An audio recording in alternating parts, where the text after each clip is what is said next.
Then he came to another cop standing in front of a big theater. He thought of something else to try. अब वो देखता है कि वहीं theatre के पास में एक और कॉप खड़े रहता है. वो सोचता है और एक बार और ट्राई करता है. He began to shout as if he had too much to drink.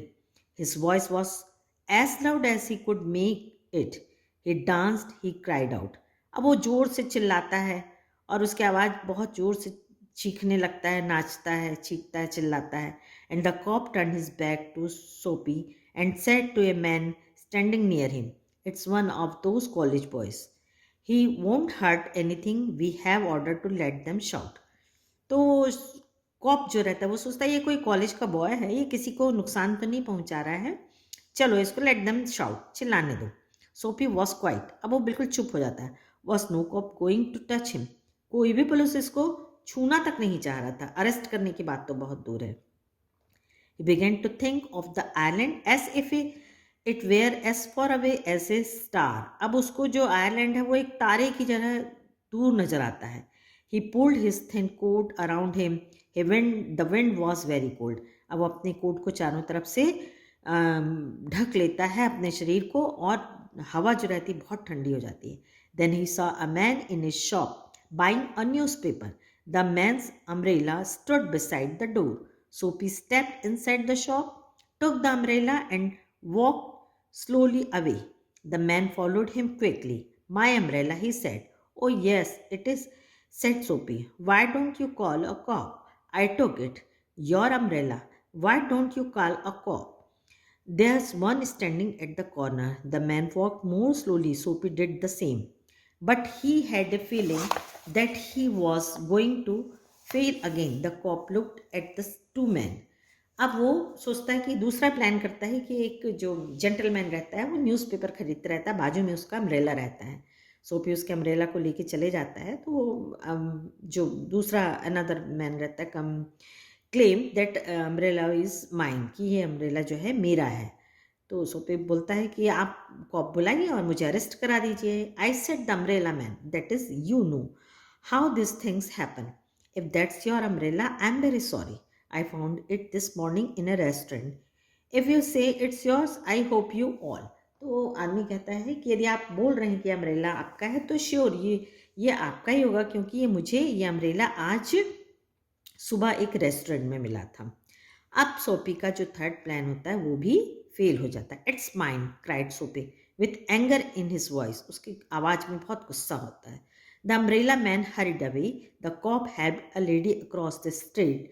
सोपी walked east. He threw the umbrella as far as he could throw it. अब बड़े गुस्से में अम्ब्रेला को जोर से फेंक देता है.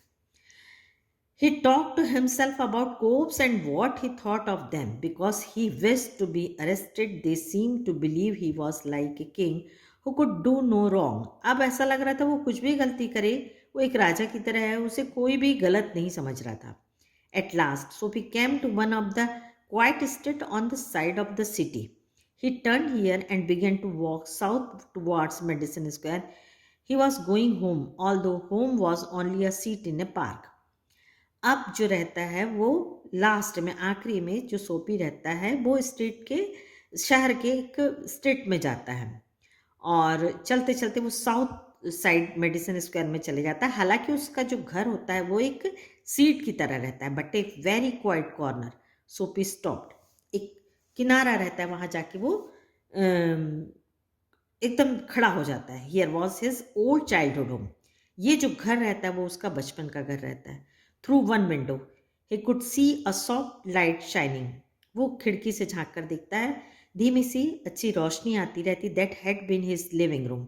ये उसका लिविंग रूम रहता है, जैसे ड्राइंग रूम रहता है. Where he had spend many happy peaceful moments. Sweet music come to Soapy's ears and seem to hold him there. अब उसको बहुत से ऐसे पीसफुल मोमेंट्स, बहुत अच्छी यादें उसको आने लगती हैं. एक धीमी सी मीठी सी म्यूज़िक उसके कानों में आने लगती हैं. The moon was above peaceful and bright. जो मून होता है ऊपर आ जाता है और बहुत चमकीली और शांत रोशनी रहती है. There were few people passing. दो आदमी वहाँ से क्रॉस होते हैं. He could hear birds high above him and the music that came from the room had Soapy there, for he had known it well long ago. In those days, his life contains such things as mothers and followers and high hopes and friends and clean thoughts and clean clothes. अब उसको याद आता है कि मेरे भी parents थे, मेरी भी मम्मी थी, मेरे भी घर में भी अच्छे लोग आते थे, एक उम्मीदें थी, खुशियाँ थी, फ्रेंड्स थे, अच्छे कपड़े, सब उसको कुछ याद आने लगता है अपने बचपन के घर को देख के. There was a sudden and wonderful change in his soul.